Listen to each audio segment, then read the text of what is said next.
Bienvenidos a la serie 2018 Elecciones en el Mundo. Soy Rina Musali y me da muchísimo gusto conversar con ustedes sobre una jornada electoral. La República Democrática del Congo tendrá elecciones el 23 de diciembre, precisamente 2 años después de lo estipulado, y es una jornada clave porque nos preguntamos si definitivamente se despedirá Joseph Kabila del poder o no. Nos acompañan en este estudio Arcelia Flores. Ella fue secretaria técnica de la Comisión de África del Senado de la República en la 62 legislatura y actualmente es profesora de Medio Oriente y de África de la FES de Aragón. Bienvenida, Arcelia, gracias por estar con nosotros. Y también nos acompaña José Luis Gázquez. Él es profesor académico de la Facultad de Ciencias Políticas y Sociales de la UNAM en materia de estudios africanos y también de la Universidad de Anáhuac. Bienvenido, José Luis, gracias por estar con nosotros. Gracias.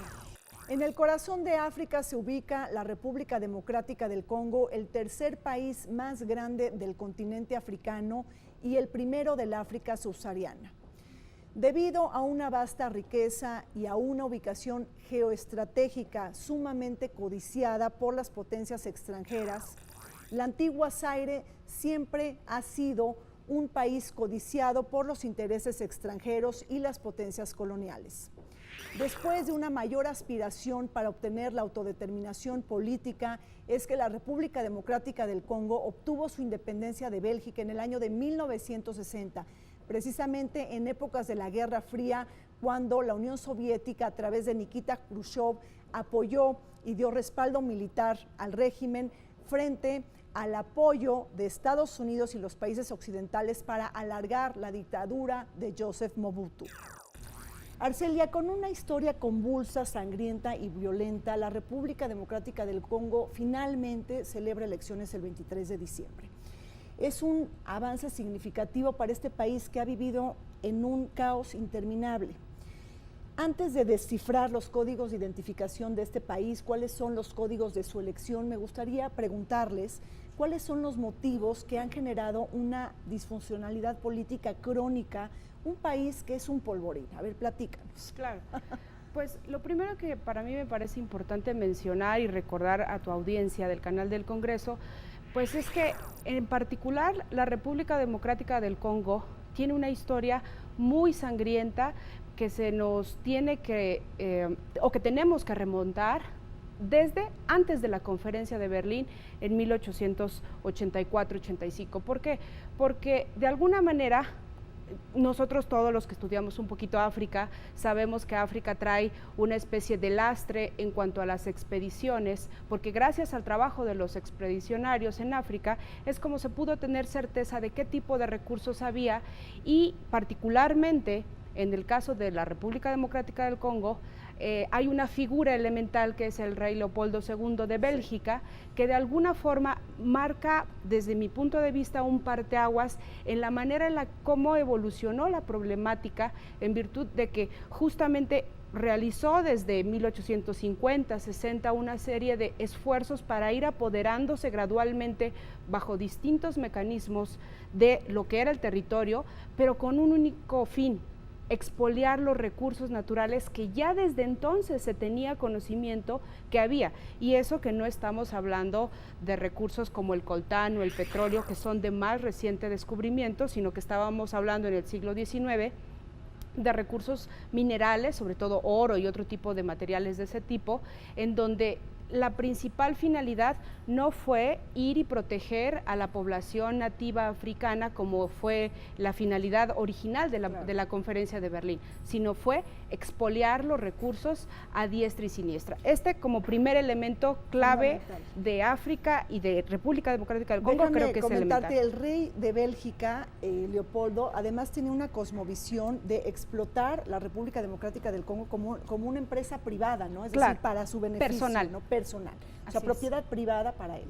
Así es, y yo creo que eso de alguna forma marca y se combina con otros factores ya netamente africanos a la hora de que se va dando la colonización, en este caso inicialmente del rey Leopoldo II y posteriormente ya cuando se le otorga como tal a Bélgica, que es hasta después de 1906, Creo que va adquiriendo un matiz muy específico, que eso en una segunda fase en donde a mí me gustaría que lo abordáramos. Tal vez José Luis tenga una opinión de este tema. José Luis, ¿qué elementos agregarías a esto? Bueno, pues me parece fundamental lo que señala Arcelia, la herencia colonial, sí, la colonización belga fue muy particular y pues estuvo muy marcada por este involucramiento personal del rey, ¿no? El rey era su colonia, era propiedad de él y pues él jugó un papel muy importante justo en lo que menciona Arcelia, en la expoliación de los recursos, en la puesta a trabajar de la población africana. El trabajo forzado es muy conocido, los excesos del ejército belga en este trabajo forzado, en la búsqueda de expoliar los recursos, principalmente, como mencionaba Arcelia, el oro, pero también el hule, el caucho. En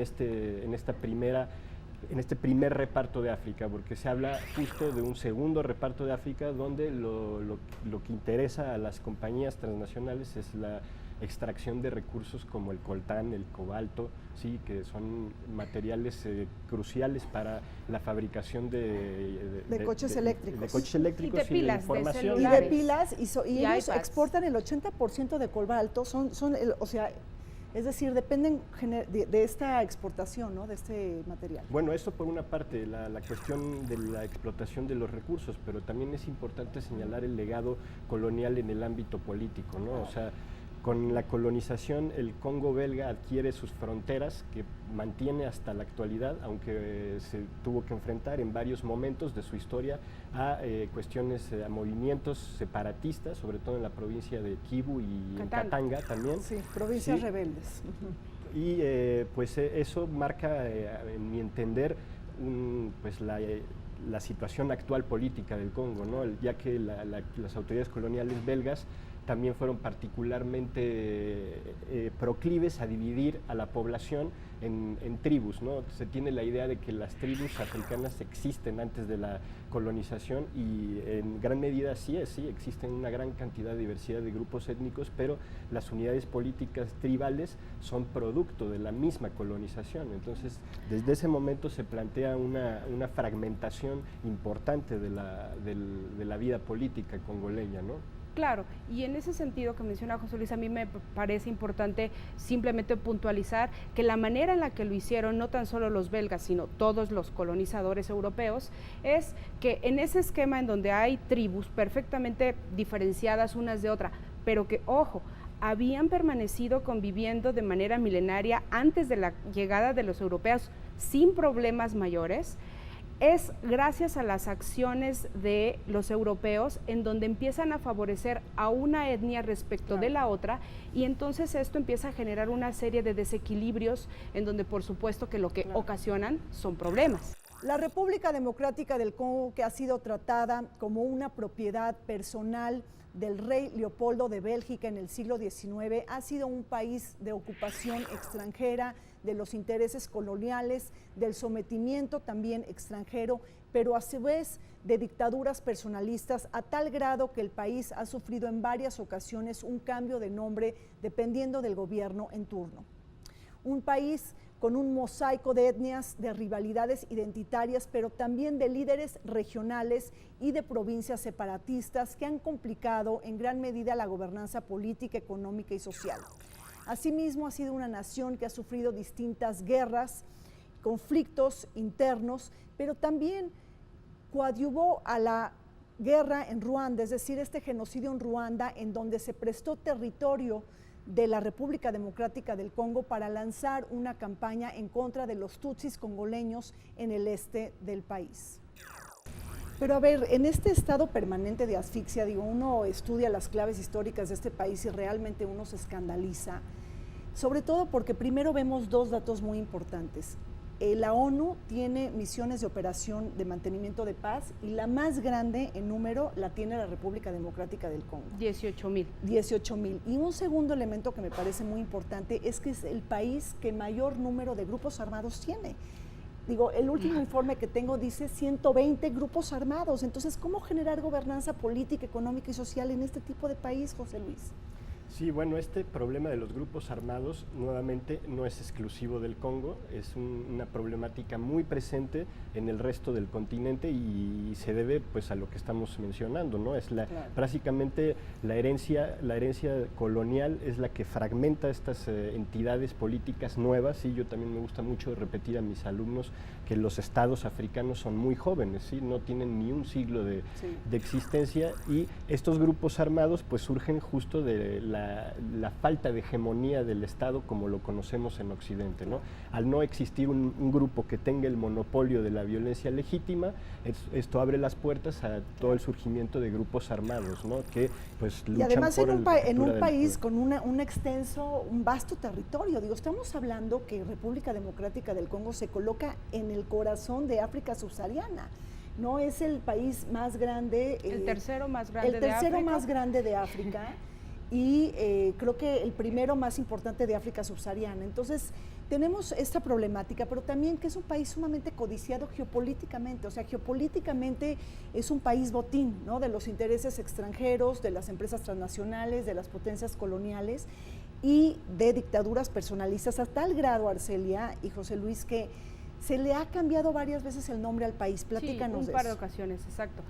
En ese sentido, antes de entrar un poco al contexto del cambio de nombre, a mí me gustaría resaltar el segundo elemento que en mi opinión personal creo yo que determina no tan solo, insisto, el destino de República Democrática del Congo, sino de muchos países africanos, porque sobre todo de lo que conocemos en el sector académico como el África negra, porque creo que a partir de que, en África, como lo mencionaba José Luis, antes de la colonización ya existía una estructura gubernamental bien establecida, existían instituciones, muy a su manera, pero las existían. ¿Cuál es aquí el punto? En el África, antes de la colonización, lo que se daba era el ejercicio del poder unipersonal, el cual estaba ligado, sí, a un monarca que contaba con la anuencia, digámoslo así, de la mayoría de la población de esa región, pero había muchos, claro, ¿no? O sea, digo, estamos hablando de que reinos en África, si hoy estuviéramos hablando que cada uno de esos reinos fueran países, estaríamos hablando de más de 2.000 o 3.000 países, para que tengamos solamente como una idea mental, ¿no? Esto, cuando llega a combinarse esta idea con los métodos e instituciones de dominación colonial, en este caso belga, se va haciendo una especie de pequeño Frankenstein. ¿Por qué? Porque cuando obtienen la independencia, la mayoría de ellos tienen que intentar aprender e insertarse en una comunidad internacional que ya está formada desde el 45. Ellos, recordémoslo, el primer país que obtuvo su independencia en África fue Ghana en el 57, pero posteriormente, después de la resolución 1514 de Naciones Unidas sobre descolonización, pues empiezan un poco uno tras otro. En el caso particular de República en el 60. Democrática del Congo, el 30 de junio del 60, pero con una particularidad que a mí me gustaría resaltar: en realidad es una independencia pactada. ¿Por qué? Porque al final de cuentas no hubo mayor violencia, más que muy mínima. No estamos hablando de una guerra sangrienta como en Argelia. ¿Y esto qué ocasiona? Que los que llegaron al poder en esa primera etapa tuvieran forzosamente que insertarse también en este modelo que ya estaba en todo el mundo de Guerra Fría. Exacto. Entonces, ahí es donde tú dices, ¿eres capitalista o eres socialista? Y las personas que llevaron a la independencia a República Democrática del Congo estaban más del lado de la URSS. No en balde, a Patricio Lumumba es una de las razones por las cuales al entrar en conflicto junto con muchos otros que se combinaron, pues lo asesinan. Claro. Entonces tenemos una guerra fría, me parece fundamental. La fecha es 1960, empieza la independencia de República Democrática del Congo por parte de Bélgica y se inserta en este contexto de bipolaridad y de una guerra, ¿no?, entre la Unión Soviética y Estados Unidos, esta guerra fría. Pero a ver, tanto el Imperio Soviético está dando ayuda militar, ¿no?, para obtener y disuadir a esta república con control político, pero también Estados Unidos, la misma Francia y Bélgica apoyan al dictador Mobutu. Sí, claro, hay que recordar que justo Mobutu Sese Seko era el principal aliado de Estados Unidos en la región subsahariana en en esta primera década de Guerra Fría, ¿no? De hecho, en Estados Unidos a Patrice Lumumba se le conocía como el Castro Negro, ¿no? Era una especie de apodo que se le puso porque los Estados Unidos efectivamente consideraban este personaje y sobre todo la legitimidad social que provocaba, pues un enemigo para sus intereses en la región. Además era un personaje muy vinculado con la iglesia quimbanguista, con Simón Kimbangu, un movimiento profético sumamente popular, carismático en República del Congo, que tenía muchos seguidores. Entonces, pues sí se orquesta una represión contra este líder y se instaura en el poder y continuó siéndolo durante el tiempo de la Guerra Fría, el hasta el 97, ¿no? Principal aliado de Estados Unidos. De Estados Unidos. Ahora, yo creo que es importante comentar para las personas que nos acompañan en el canal del Congreso que hablar de República Democrática del Congo es hablar de un país sumamente convulsionado también por las guerras. No nada más ha tenido conflictos internacionales, sino guerras civiles. Primero tuvimos la primera guerra del Congo, que duró 9 meses, entre el 96 y el 97, si no me equivoco. Luego está la segunda guerra del Congo, que se da entre el 98 y 2003, y que se le considera como el conflicto más grande, ¿no?, de África. Pero también creo que hay un elemento muy interesante, Arcelia, José Luis, el tema del genocidio en Ruanda, porque también se utilizó a su territorio para propagar una campaña en contra de los tutsis congoleños en el este del territorio. Así es una característica también muy significativa del periodo de la posguerra fría, como al dejar de percibir este apoyo externo, los políticos, pues empieza a entrar en crisis de gobernabilidad, claro. ¿Sí? Los estados, y es muy particular también un contexto donde la seguridad no está garantizada en un estado, en África, pues puede fácilmente tener desbordamientos regionales, ¿no? Entonces es un país que tiene frontera con muchísimos países y eso pues inmediatamente en el momento en que nos encontramos en un contexto de inestabilidad política en República Democrática del Congo, pues afecta evidentemente a sus vecinos y un ejemplo muy claro está en la Primera Guerra, ¿no? Cómo esta se enmarca en toda esta ola de democratizaciones al mismo tiempo que se está dando estos procesos violentos como el genocidio en Ruanda y la dimensión regional, ¿no? Como bien mencionas, pues grupos étnicos a uno y otro lado de la frontera juegan con este intercambio transfronterizo y con esta debilidad de las fronteras legado de la colonización para desestabilizar a los gobiernos también a uno y otro lado de la frontera, ¿no? Sí, yo ahí rescato de lo que mencionabas hace un rato y combinado un poco con esto, el papel de Mobutu en todo esto. Sí.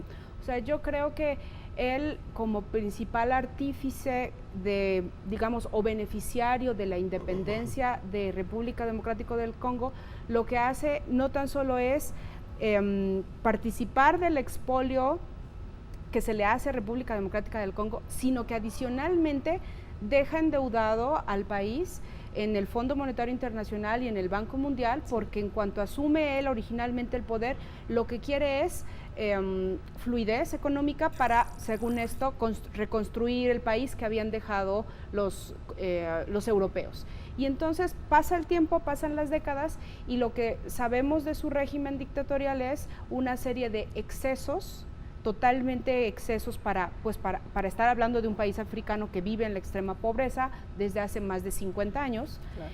Y en donde el tema de la corrupción, por supuesto. Exacto, y en donde él y sus decisiones políticas siempre fueron beneficiando a su círculo de mayor confianza, pero que en ese control que él pretendía hacer del poder, evidentemente se inserta momentáneamente el genocidio en Ruanda, en donde creo yo que un factor que determina la facilidad con la que esto se puede hacer es que es un territorio, como tú lo mencionabas, tan extenso que es muy complejo poderlo controlar, claro, en cuanto a seguridad. Y eso hace que surjan la proliferación de liderazgos regionales muy fuertes, ¿no? Y de los movimientos, claro, rebeldes que, claro, dicho sea de paso, la mayoría de ellos tiene como principal fuente de financiamiento la venta ilegal de todos estos minerales que ahorita estamos hablando, sí, porque una cosa es lo que el gobierno desde el punto de vista institucional pueda otorgarle a determinadas transnacionales, pero otro es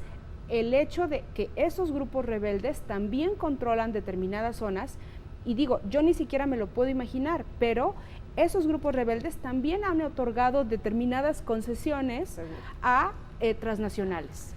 Pues ya una última pregunta antes de cerrar este primer bloque. José Luis, el tema de las rivalidades identitarias, el tema religioso, el tema étnico es muy importante en República Democrática del Congo, y tenemos ahí el tema de la religión, porque digo, son católicos, hay también algunos protestantes, pero también hay población musulmana. ¿Cómo viene a complicar esto más aún la escena en el Congo?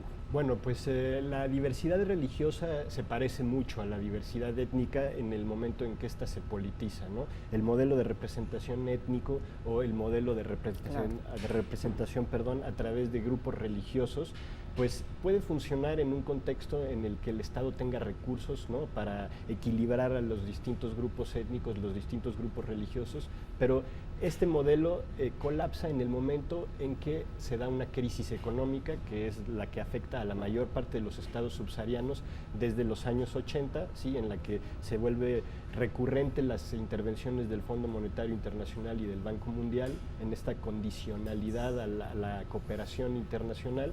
Y pues en este momento es cuando este modelo de representación étnica empieza a fallar, y es lo que permite que surjan diversos grupos religiosos que reivindican de alguna u otra manera también su lugar, ¿no?, en el Estado, ¿no? Y en alguno de los casos más extremos, pues buscan con toda su fuerza apoderarse, ¿no?, del control del aparato estatal, ¿no? Vamos a un corte. Cuando regresemos seguiremos platicando sobre las elecciones en República Democrática del Congo. No se vaya.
Joseph Kabila sucedió a su padre en el poder. Con 29 años de edad logró pactar un tratado de paz para terminar con la Segunda Guerra del Congo, que se suscitó entre el año 1998 y 2003, considerado el conflicto más grande que haya sufrido África.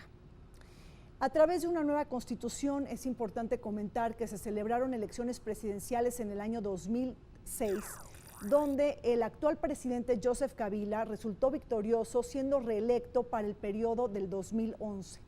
Sin embargo, gracias al poder constitucional, el Tribunal Constitucional, que le ha otorgado el mandato de cuidador del pueblo, ha logrado alargar su estancia en el poder más allá del 2016, precisamente incumpliendo los acuerdos de San Silvestre. Arcelia, ¿cuál es el legado de Joseph Kabila en la República Democrática del Congo? Es el hombre, digo de entrada, que permitió una transición y que permitió firmar un tratado de paz de la Segunda Guerra del Congo, que fue una guerra complejísima, que logró sacar a más de 10 o 12 países del territorio. Entonces, a ver, ¿qué pasa ahí con Joseph Kabila y esta relación que tiene con el papá? Porque el papá también estuvo gobernando ahí. Claro, recordemos nada más un poco que cuando Mobutu Sese Seko deja el poder, quien lo asume es Laurent Kabila, padre de Joseph. Entonces, aquí un poco nada más, como para seguir la línea de lo que veníamos comentando hace un momento, creo que me parece importante que nuestro auditorio sepa que por lo menos en África a diferencia de lugares como América, la mayoría de los países no ven con malos ojos el que un gobernante al fallecer entre a sucederlo su hijo, su esposa o algún familiar cercano de su cúpula de poder, porque esto tradicionalmente así venía siendo en el África tradicional, y es una de las cosas que al combinarse con las instituciones europeas es lo que mencionaba yo, que hacen como una especie de pequeño Frankenstein africano, porque pues al no verlo mal lo replican. ¿Cuál sería lo rescatable? Pues mira, lo rescatable para mí es lo que tú has mencionado, pero al margen hay muchas cosas que me parece que no han estado bien desde el punto de vista, sobre todo un poco de cómo lo vemos desde lejos, porque cuando estamos en el lugar lo ves de otra forma, pero ¿cómo se ve desde acá? Bueno, hay una persistente violación a los derechos humanos, lo cual desde entonces hasta hoy es la constante. Y está sancionado por la Unión Europea, ¿no? Por la Unión Europea y la Corte Penal, aunque la Corte Penal Internacional, Bemba, ¿no? pero así han pasado, digamos que hay una lista de personas que han pasado por distintos procesos, en distintas instancias, que han estado involucrados un poco en este financiamiento de, de grupos rebeldes. Claro. Ahora, José Luis, no podemos entender la jornada electoral del 23 de diciembre si no hablamos de la crisis constitucional. Vamos a poner un poquito los antecedentes. Joseph Kabila, se da una nueva constitución, en el 2006 se celebran elecciones presidenciales, él resulta victorioso, pero también resulta reelecto en el año 2011. Supuestamente en diciembre del 2016, de acuerdo a este pacto de San Silvestre, si es correcta esta aseveración, tenía que salir del poder hace 2 años. Y 2 años después, diciembre de 2018, sigue Joseph Kabila en el poder. Platícanos qué pasó con el Tribunal Constitucional. Bueno, esto que mencionas es sumamente interesante y vuelvo a lo mismo, a mi mismo argumento. No es exclusivo de la República Democrática del Congo. Estos cambios constitucionales, los dirigentes africanos son muy dados a cambiar la constitución y a reorganizar las reglas del juego de acuerdo a sus intereses. ¿Sí? Hay países en los que esto se ha llevado a cabo muchas veces de manera repetitiva, reiterativa, ¿sí? En la que pues de hecho hasta tiene se le llama el tercer mandatismo, ¿sí? Es un término en inglés que es la forma en que lo traduzco, y es la voluntad de muchos de los presidentes y dirigentes de perpetuarse un mandato más de lo que señala la Constitución, ¿no? Entonces esto tampoco es exclusivo de la República Democrática del Congo, y efectivamente desde hace 2 años pues la oposición está pidiendo que se celebren elecciones, y pues ya una de las cosas que más han celebrado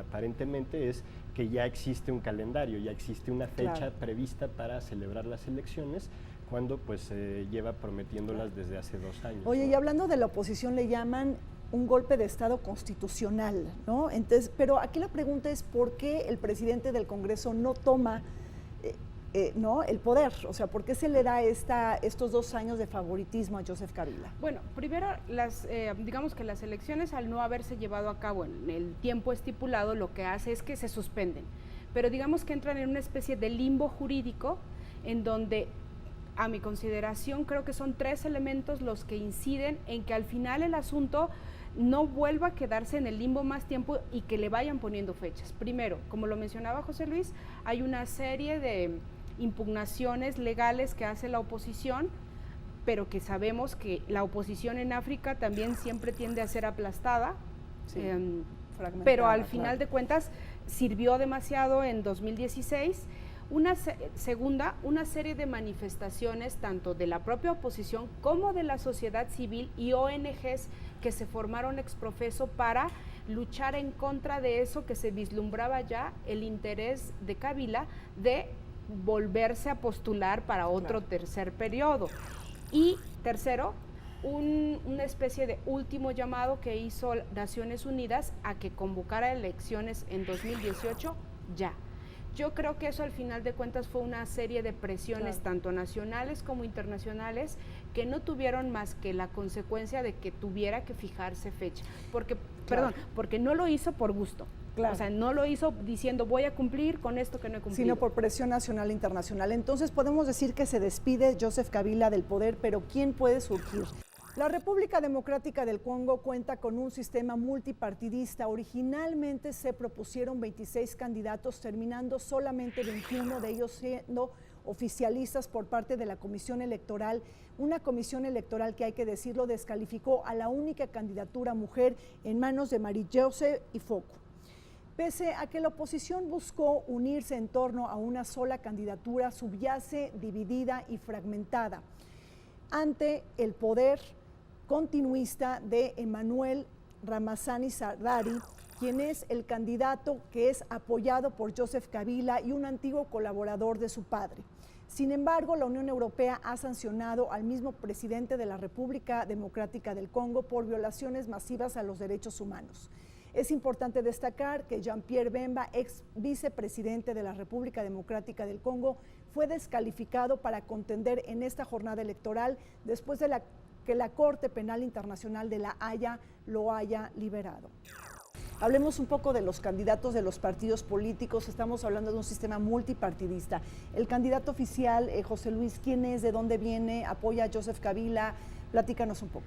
Bueno, sí, digamos, el candidato que representa la continuidad, digamos, Emmanuel Ramazani Shadary. El apellido, sí, él representa la continuidad, es el candidato del régimen. Y respondiendo un poco a la pregunta que planteabas antes, también es importante señalar que en los estados poscoloniales africanos no existe tal equilibrio entre los tres poderes. Entonces, esa es la razón por la que les es tan fácil también cambiar las reglas del juego, cambiar la constitución a su antojo, ¿no? También hay un concepto muy bueno para ejemplificar, para ilustrar este proceso. Como bien menciona Arcelia, no solo la oposición es víctima muy seguido de represión, pero yo creo que aún más importante, la oposición es constantemente cooptada dentro de los regímenes. Entonces eso pues resta también capacidad de protesta, capacidad de movilización contra este tipo de candidaturas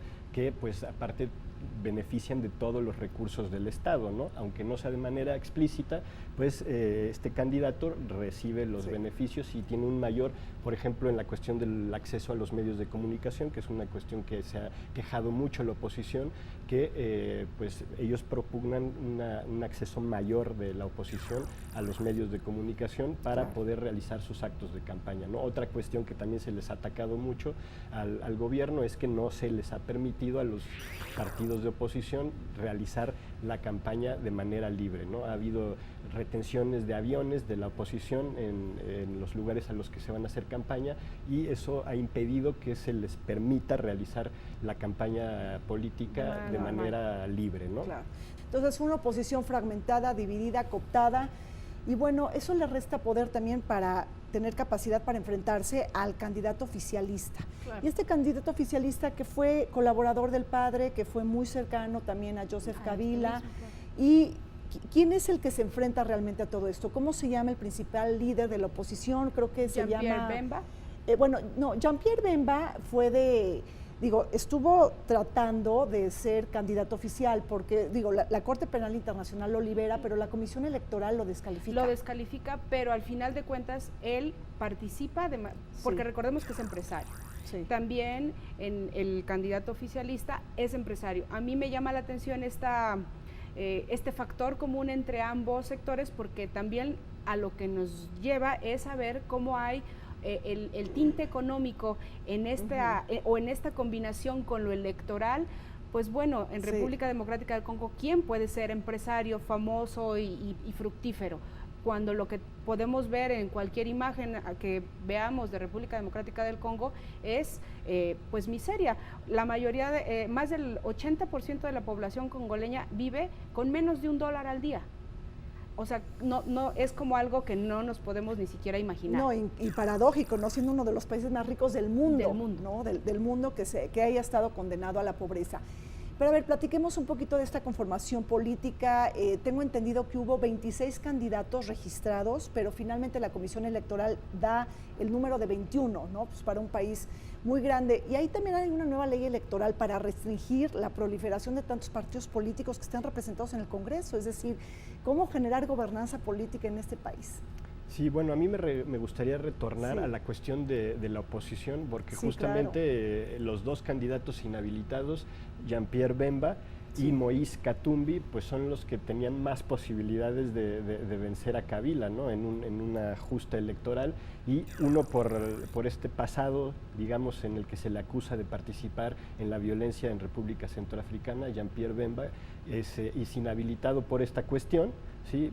Se le acusa de violaciones de los derechos humanos, y al otro, a Moïse Katumbi, pues se le acusa de tener la doble nacionalidad, ¿sí? Porque él radicó mucho tiempo en Italia, y con base a esa cuestión, porque la nacionalidad congoleña, para poder ejercer un cargo público, no acepta que tengas una nacionalidad dual, cuando el mismo Kabila pues se le puede cuestionar, ¿no?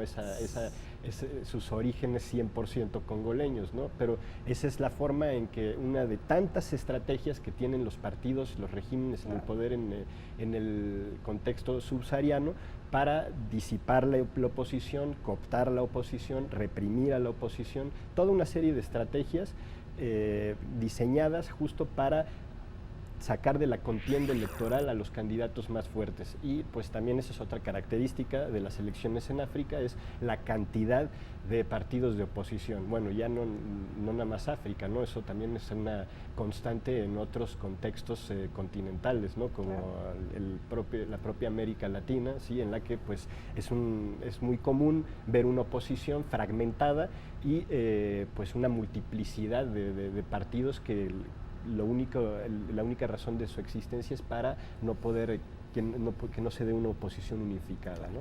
Y claro, por eso yo creo que destruyeron un poco, o fueron fragmentando, fueron fraguando la manera de destruir esta como gran coalición que originalmente se había ideado. Porque recordemos que también en África, por ejemplo, hay casos de países en donde puede haber 150 candidatos. Tú imagínate que es una sábana así gigantesca en donde te la entregan dobladita para ir a votar, y de ahí tienes que elegir a tu candidato. Primero encuéntralo, ¿no? Pero entonces yo creo que esta fragmentación perfectamente fue ideada por Kabila, porque me gustaría resaltar que en este esquema de elecciones para estas que va a llevarse a cabo el 23 de diciembre, hay un elemento que yo creo que no combina, que no es compatible con la propia sociedad congoleña, y es que se estableció que a pesar de las fallas que ha tenido un nuevo modelo de votación, digamos, electrónica, ahí está el debate, ¿verdad? Exacto, entre la votación electrónica y la votación tradicional. Exacto, sí. Que de por sí la votación tradicional en las últimas elecciones en el Congo ya fueron impugnadas porque, para empezar también, República Democrática del Congo tiene una enorme cantidad de analfabetismo. No podría yo decir que más de la mitad, porque sería una cifra tal vez escandalosa, pero lo real es que muy poco porcentaje de la población puede acceder a la educación por una serie de problemáticas engendradas en la propia sociedad. Pero entonces tú imagínate que para ir a votar te tiene que acompañar alguien a que te oriente a cómo ejercer tu voto. Entonces ese es en el modelo tradicional. Pero se decidió en la ley electoral de 2006 que de esta última reforma, que las elecciones de 2018 se iban a llevar a cabo con un sistema electrónico en donde yo la verdad nada más imagino, o ni siquiera imagino, que no toda la población allá tiene un celular, no sabe cómo teclear. ¿Cómo lo vas a llevar a que vote a una cuestión en donde no es por huella digital, sino que tienes ahí tú que meterle datos y tampoco lo sabes usar? Yo creo que este elemento va a ser crucial para toda la serie, uno, de impugnaciones en función del resultado electoral, y dos, no me gustaría pensar que vamos a estar hablando en enero de un conflicto postelectoral como el que han vivido otros países como Costa de Marfil u otros. Muchos. ¿Estás de acuerdo con un conflicto postelectoral? Sí existe la posibilidad. De hecho, la oposición también tiene muchas dudas sobre este sistema de votación electrónico que pareciera que es una cuestión meramente técnica, pero no lo es, ¿no? Como bien menciona Arcelia, de hecho, el voto libre y secreto, y hago énfasis en la cuestión secreta en África, pues también es de muy reciente introducción, ¿no? Esta falta de privacidad de los electores a la hora de ejercer su derecho, pues abre la puerta a toda una serie de técnicas nuevamente de intimidación por parte del régimen o por parte de la oposición para condicionar el comportamiento electoral de los ciudadanos, ¿no? Entonces yo sí creo que este sistema que pretenden poner en práctica, para empezar, las elecciones son el 23 de diciembre y yo consultando la prensa estos días me acabo de percatar que las máquinas también que están, digamos, como las que usamos para pagar el estacionamiento, que van a ser usadas para votar, ni siquiera han llegado a la República Democrática del Congo. No Entonces, pues existe una preocupación de que las elecciones, por más que el presidente de la comisión asegure que se van a llevar a cabo de manera pacífica y que se va a dar la primera alternancia pacífica de República Democrática del Congo, pues existen muchos elementos de sospecha, ¿sí? Y pues toda una historia poscolonial regional que nos hace pues tener serias dudas sobre la calidad de las elecciones que se van a llevar a cabo, ¿no? Por supuesto, por supuesto. Ahora, Arcelia, te pregunto a ti, ¿cómo está el tema de las mujeres en República Democrática del Congo? Tenemos que hay un parlamento, ¿no?, basado en la Cámara de Diputados, alrededor de 500 diputados, en donde, revisando un poco las cifras, solamente 44 mujeres tienen escaño, y en el Senado son 108 asientos en disputa y solamente hay 5 mujeres senadoras. Por cierto, hubo una mujer que se le descalificó. De 26 candidatos originales, una sola mujer estaba como candidata y se le descalificó por la Comisión Electoral. ¿Cómo está todo este tema de mujeres en el poder, claro, en la República Democrática del Congo? Ahí también me gustaría un poco mencionar, el papel de la mujer en África en general era totalmente diferente a lo que hoy vemos cuando no habían llegado los europeos. ¿Por qué menciono esto? Porque volvemos al mismo planteamiento base, que es justamente como una consecuencia de la colonización, y otras problemáticas. En el caso particular de República Democrática del Congo tenemos que con la combinación de los métodos e instituciones coloniales, la mujer que estaba empoderada antes queda como subyugada, se le quitan todos sus derechos, gracias obviamente a las reformas europeas, se le quitan todos sus derechos de heredar, de poder contender a un cargo, todo se le quita. Hay casos excepcionales, lo sabemos, como Ruanda, pero Ruanda tuvo que volverse como a construir después del genocidio, porque lo que tenían era una serie de millones de mujeres viudas, en la mayoría de los casos, que no podían acceder a esas tierras que les habían dejado los hombres que habían fallecido. Entonces, hoy por eso Ruanda encabeza desde hace varios años la lista de mujeres, tanto en el Poder Judicial, Ejecutivo y en el Legislativo. ¿Cómo es en el caso particular del Congo? La verdad es que la mujer no tiene manera de poder salir de esas entrañas de pobreza y de corrupción, en donde lo que realmente sigue figurando es la figura del varón que encabeza a la familia y que encabeza siempre la figura presidencial o del poder. Claro. No hay mecanismos, ha habido esfuerzos, pero creo yo que en República Democrática del Congo no han logrado permear tan fácilmente, también por el aspecto cultural que ya de este último siglo han venido ellos como que de manera más evidente retomando lo que la colonización les heredó. La República Democrática del Congo, con una inmensa y vasta riqueza natural y llena de minerales y de metales preciosos, ha sido condenado como uno de los países más pobres del mundo, a diferencia, por ejemplo, de lo que sucede en su país vecino, la República del Congo, quien ha sido considerado por el Fondo Monetario Internacional como uno de los más ricos dentro de África subsahariana. Además, este país no ha podido superar la crónica inestabilidad política, los condicionamientos que vienen desde los intereses coloniales, pero además desplazamientos humanos, migraciones y un menor crecimiento económico. Además tenemos que en este año 2018 se suscitó un nuevo brote epidémico del ébola.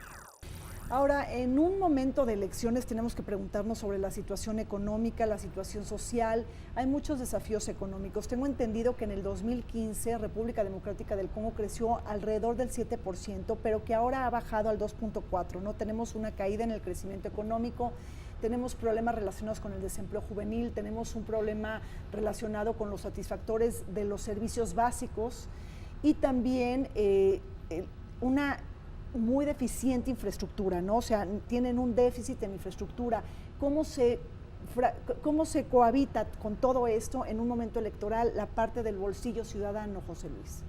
Bueno, pues para empezar recordemos nuevamente la enorme riqueza en cuestión de minerales y de recursos naturales que tiene el Congo. Hay una teoría, de hecho, que se maneja actualmente, que es la de la maldición de los recursos, en la que hay países que presentan tasas de crecimiento muy interesantes, en las que se da una explotación de recursos, pero estos beneficios económicos se quedan en la clase política, en la élite política, en las conexiones que existen con las compañías transnacionales, y la población en su conjunto no se ve beneficiada de este crecimiento económico, ¿no? Mucho de las cuestiones que ha abordado la oposición, sobre todo Tshisekedi, si bien pronuncio su nombre. Es el UDPS, ¿no? Es el partido de la Unión Demócrata. Exactamente.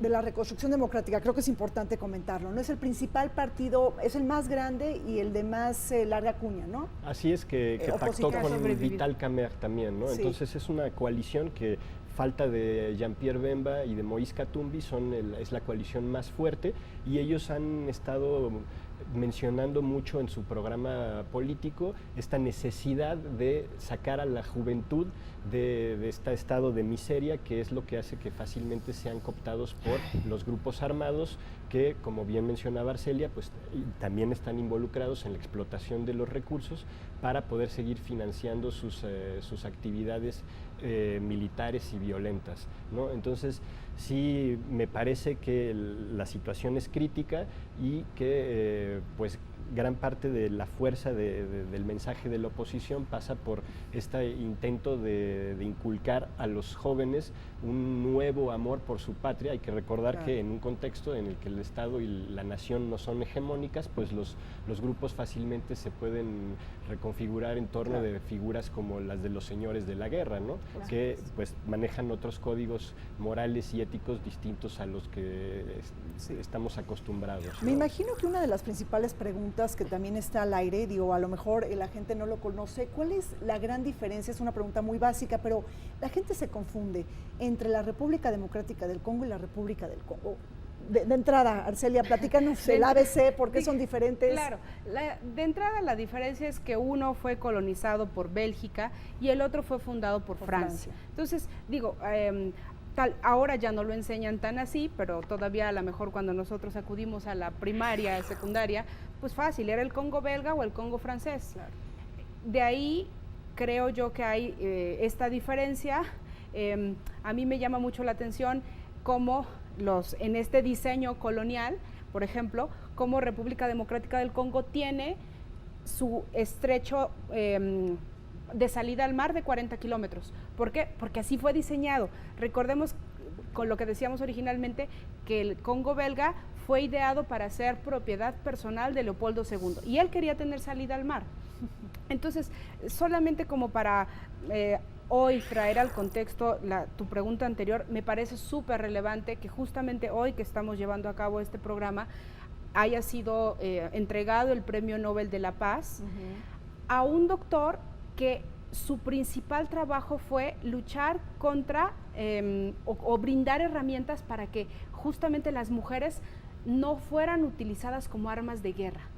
Fíjate, o sea, creo yo que en este contexto... Y además las violaciones es un arma de guerra. Exacto, justamente por eso él, en sus esfuerzos tal vez micro, pero que han llegado hasta el Premio Nobel, creo yo que esfuerzos así son los que a veces se nos olvidan cuando tenemos toda esta vorágine de problemáticas electorales, sociales, económicas, políticas, pero me parece que también tenemos a veces que mencionarlas porque África no todo es lo negativo que también estamos hablando aquí. África tiene ese otro lado, a veces poco visto, pero que también tenemos que rescatar. Por supuesto.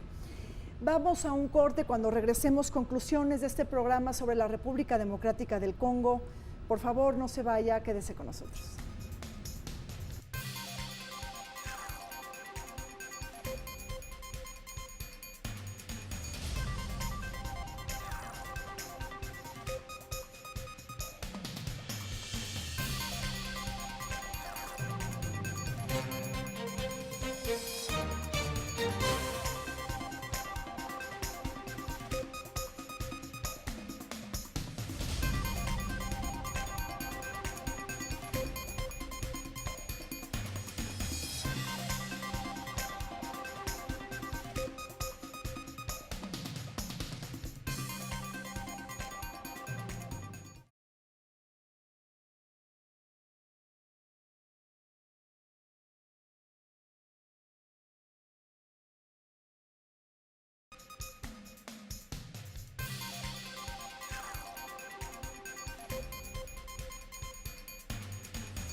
De vuelta en este programa sobre la República Democrática del Congo, elecciones el 23 de diciembre. José Luis, para terminar, pues ya hablamos de esta vorágine, de este país polvorín, de estos condicionantes y determinantes históricos, políticos, económicos, sociales que complican mucho la gobernanza política en la República Democrática del Congo. Pero sabemos que en general África es un continente lejano para los mexicanos, pero siendo la 11ª economía del mundo, considerando el poder de compra de México, ¿podemos aislarnos de lo que pasa en África? Sobre todo hay un despertar africano.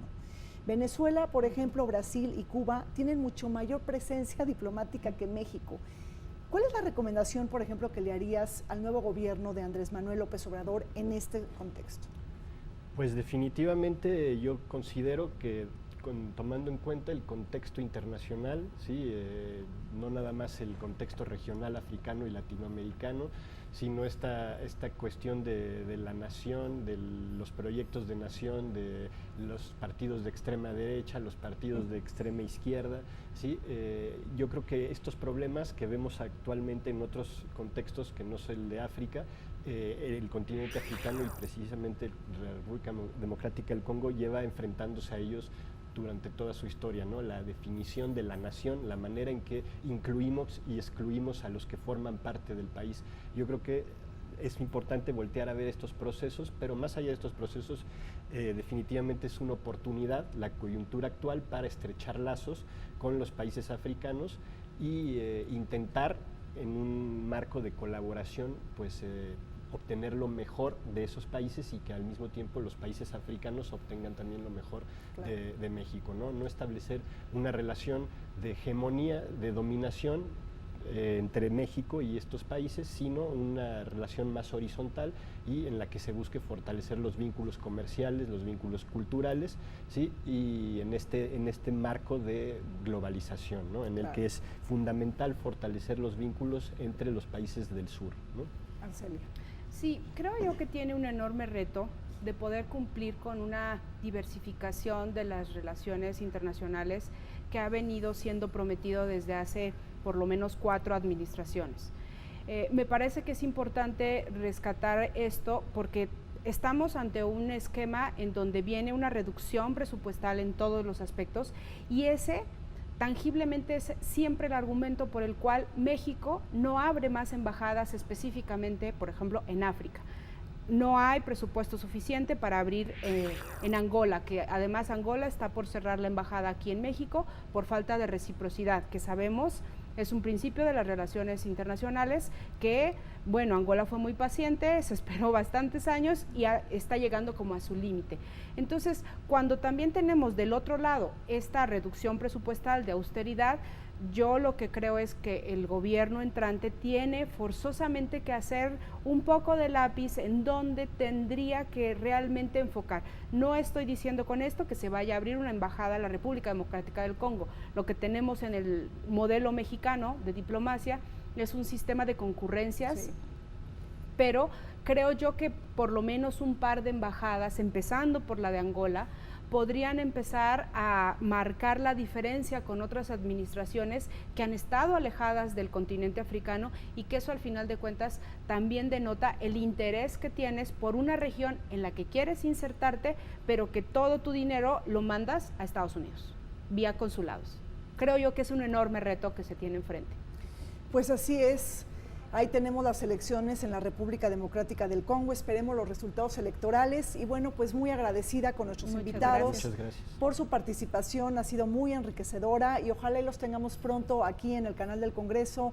Gracias a Arcelia y también muchísimas gracias a José Luis Vázquez. Soy Rina Musali, los esperamos en la serie 2019 Elecciones en el Mundo, varias elecciones fundamentales del próximo año y les pedimos que estén pendientes del calendario electoral. Hasta pronto.